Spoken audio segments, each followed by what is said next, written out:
Good morning, everybody. This is Tim with Odell Complete Concrete. We got a new job today. We're going to be pouring a outside amphitheater at a school. Basically, a GC contacted me, a buddy of mine, Steven, and he wanted us to pour some concrete for him. He basically set it up and demoed everything for us, and it's just subbing us in to do the best part of concrete, the finish work. So couldn't say no to that.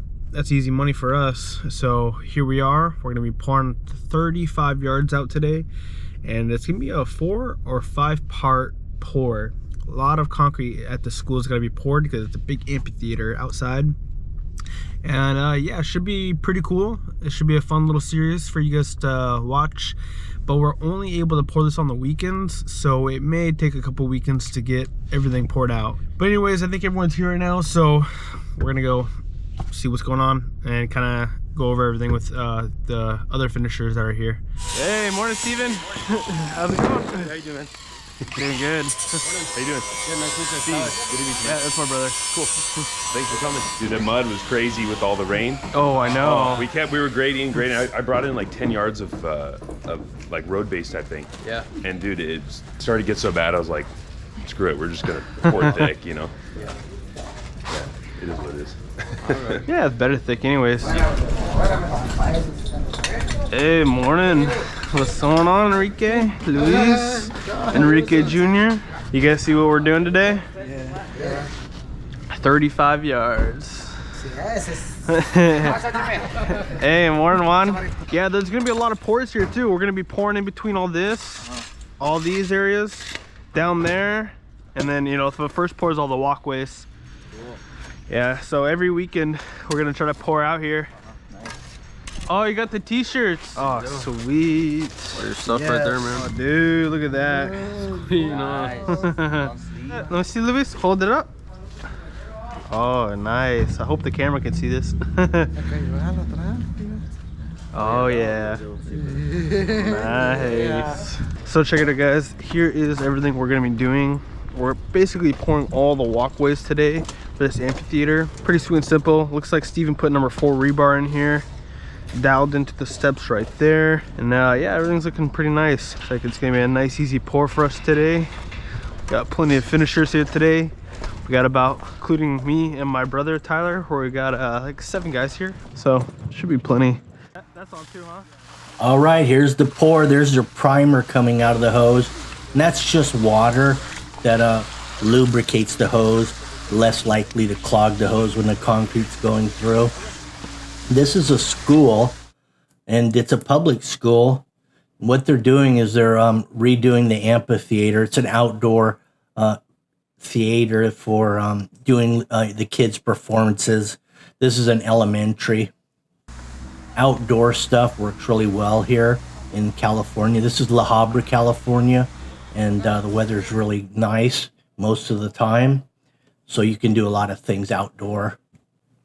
This is a 4,500 PSI. We're doing 1/2-inch rebar at 1-foot centers. It's a 4-foot wide walkway. And this happens to be a fiberglass hand float. And really the only difference between fiberglass, mag, and wood is preference. I really like a wood, you know, because I want to move concrete around as easy as possible and get it flat. But fiberglass, it runs a little smoother over the surface, and a mag even smoother yet, but it's hard to move concrete with them. It's mostly just superficial stuff you're going to be doing with a fiberglass or a magnesium float. Wood, you can really move it around and bang that concrete. So since this is a public school, we have a nice outdoor amphitheater, great for performances and events, honors and stuff like that for the kids' performances at school. There's a lot of good stuff out of this. And another good thing about it being in California is that you don't have to worry about your child. I mean, whether it's a male or a female, they can choose at this particular school, and they can get full support of the school to help them through that transition without even notifying you. So it's really beneficial. I personally wouldn't really like that type of environment, but You know, you do have those options though. So I've worked at a lot of schools. I've done a lot of school projects, and I've never been as fortunate as to not have an inspector watching everything I was doing on these jobs. Typically, what I've ran into on a public works or public school facility is that you'll have an inspector there doing cylinders and slump tests before you can do anything. But this is a weekend job because the school's not in session, of course, on the weekends. So I'm thinking maybe that has something to do with not having any inspectors here because it's a Saturday pour. So that's possibly what it is. But these are typically a prevailing wage job as well. In other words, it's right around union scale.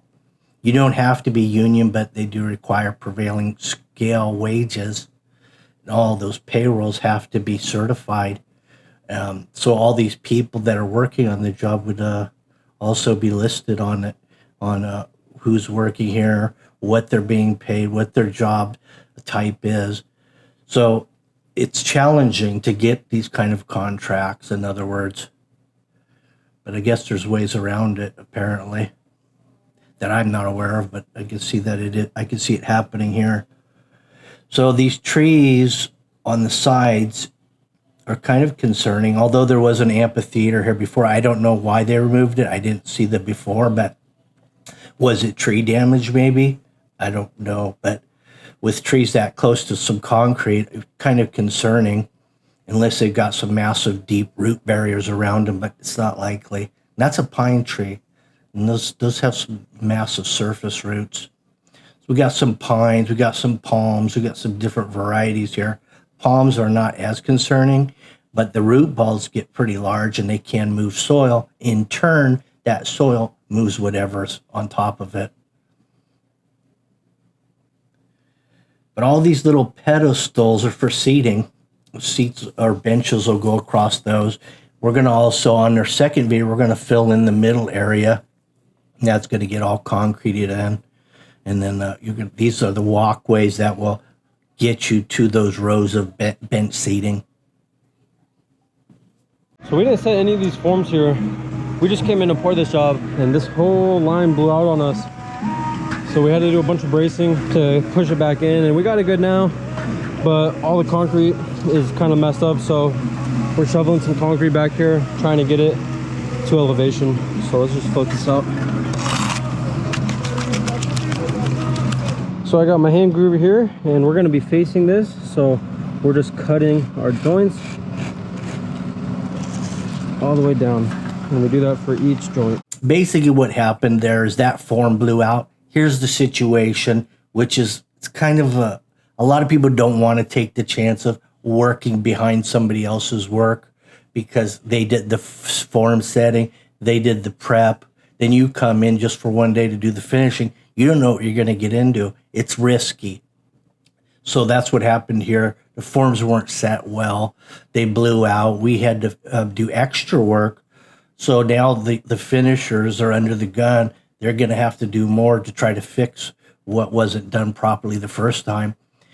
So it's never good to work behind somebody else unless you're really familiar with who that person is and you know you've worked with them before. Otherwise, you know, it's a risk every time. And I've seen some real shit shows, you could say, go out there working behind somebody else that was a professional concrete. Maybe he was a framer. Maybe he loved to build houses, or maybe he was great at that, or he's a cabinet maker. And thought, well, I'm going to form up some concrete today because I'm used to working with wood. And that's a lot of times that doesn't work out either. I've seen that go bad. I mean, it looks pretty, but when you start putting concrete, everything starts falling apart. Okay, bye. A lot of times. So there's concrete form setters, there's framers, there's all the different guys that are used to doing different things. And that's what they specialize in. And, you know, until you've done it a while, you really can't jump trade to trade and be a professional at it. Oh, by the way, this is my son's job. They've set this up. They got this arranged. They're negotiating. They've got all the guys together, and they're working the job as well. And they do their own thing down in Cali. I'm in Arizona now, you know, because for a lot of reasons I moved to Arizona. And One reason is my dad lives in Arizona. He's almost 90 years old. So I decided to move out there, to hang out for as long as possible.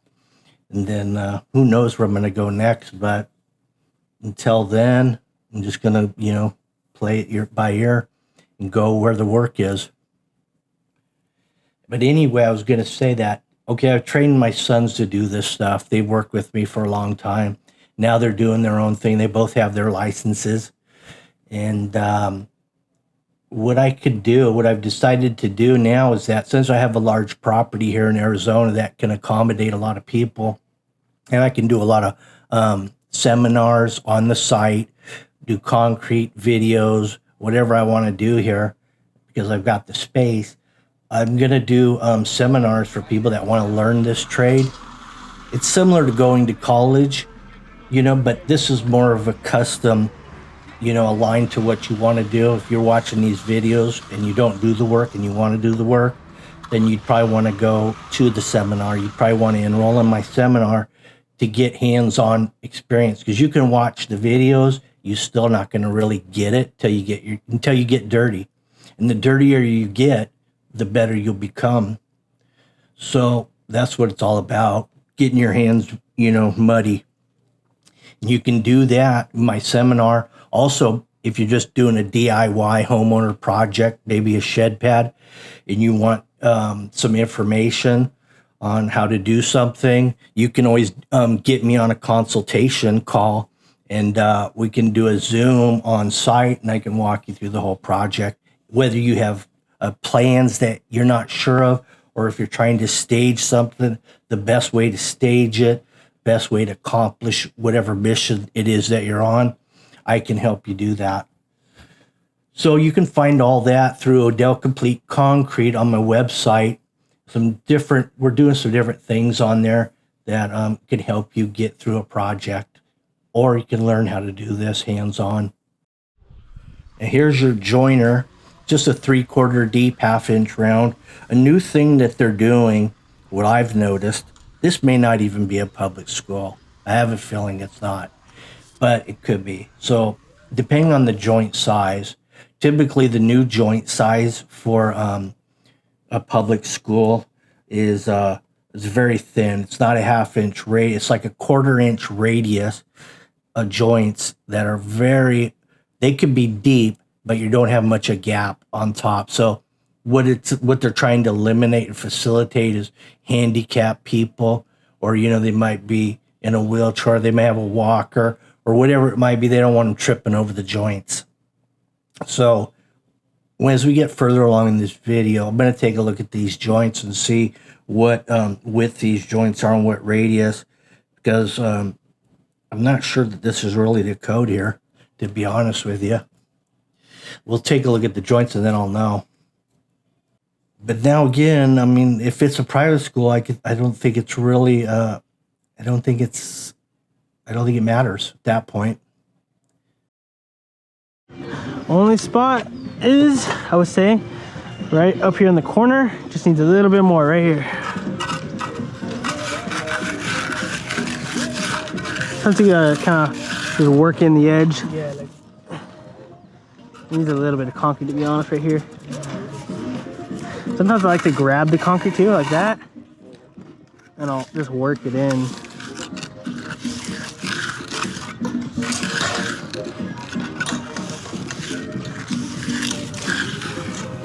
Sometimes you can even kind of go through the edge like that, to build up cream, and then go back and divide it. See that?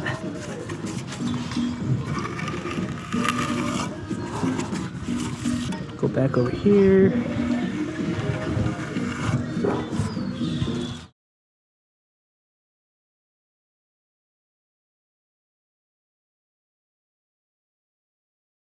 That's a little crusty. I like to make it look a lot more clean than that. And then if I can't get that corner like that, what I'll do is I'll grab a little cream, smear it in like that, right?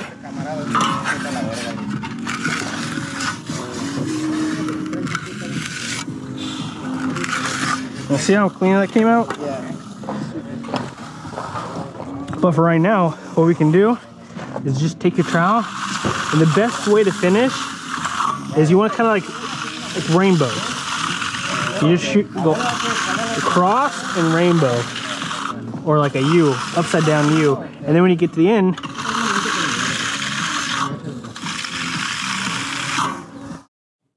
so here's how you trowel the concrete.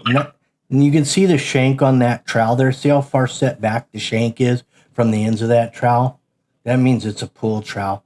It's flexible. It's not going to leave any trowel lines, but it's not going to get it flat either. And you're not going to even know if it's flat, to be honest with you. That's the easy way out, you could say. A real trowel, real concrete trowel, the shanks go within an inch of the ends or closer. And then, so when you run that trowel over it, if you hit a dip or something, you're going to feel it and see it. But you're running a pool trowel on something, you're not going to feel anything. All you're going to say is like, oh, this is beautiful because I didn't leave a trowel mark, but it's not right. You know what I mean? That's just the easy way out. So you could have bird bass all over this thing and you wouldn't even know it. And here's the deal. With this concrete here, it's got to be ADA compliant, you know, because if it is a public school or any open public space, but 2% cross slope maximum. So this forms were probably set at, say, 1% to be on the safe side. You could set a form at 2%. If you get a little dip with, in it, now you're over 2% and you're under another over. And if you're under, fine, but if you get over or under in one spot, that makes the other spot different. So now you're over 2. So these forms are probably set at 1%, which is very minimal slope. So you can see the problem with using a pool trowel on a flat slab. You wouldn't know it, but now you got bird bath. So this is the 1/2-inch radius joints. So maybe that isn't a thing, but I could have swore that 3/8 max in these public schools was the thing, but maybe they haven't really pushed on that deal too hard. Here's that little facial I was talking about on this step. You got to get a little facial right there to marry it to that old existing.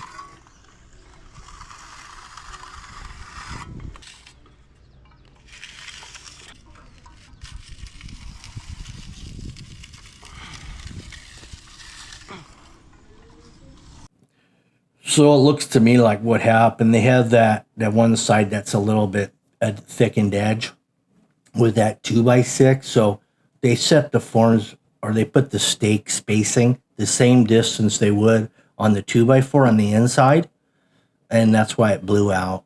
Because, as your forms get taller and higher and they're holding more weight of concrete, your spacing of your uprights and kickers are going to start coming into play a little bit more. So that's why they had to blow out. They just set it up like it was a 2x4 all the way around, and it really wasn't. 6 on the outside and 4 on the inside. And there's your nylon broom. And that's your medium coarseness broom. So bird bass aren't a problem, but over 2% is. A bird bass is just like what it sounds. Great for the birds, and there's a lot of them from the looks of things, from the looks of all these trees. So that's great for the kids to interact with the wildlife.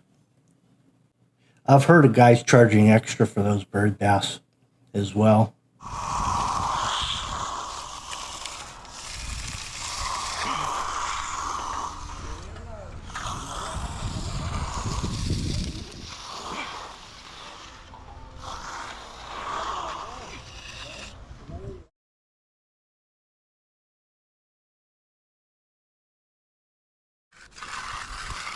This is just your 1/2-inch 3/4 hand joiner, and that matches the walking joiner that was used.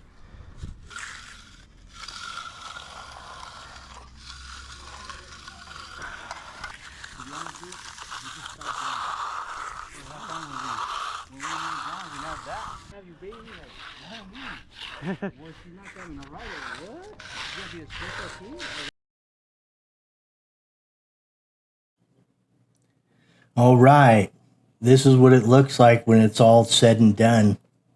Turned out beautiful, But part 2 is even funner because we get to hopscotch on all these little pedestals that are sticking up to try to broom and join in between them. It's a little more challenging, but we were able to do it. Now, it's going to be interesting also to see whether or not this walkway is doweled into the next pour all the way around. I'm not sure if it is, but so just like you, I can't wait to see the next video so I can pick it apart and see if it was doweled or not, and see what the future outcome might represent if it wasn't.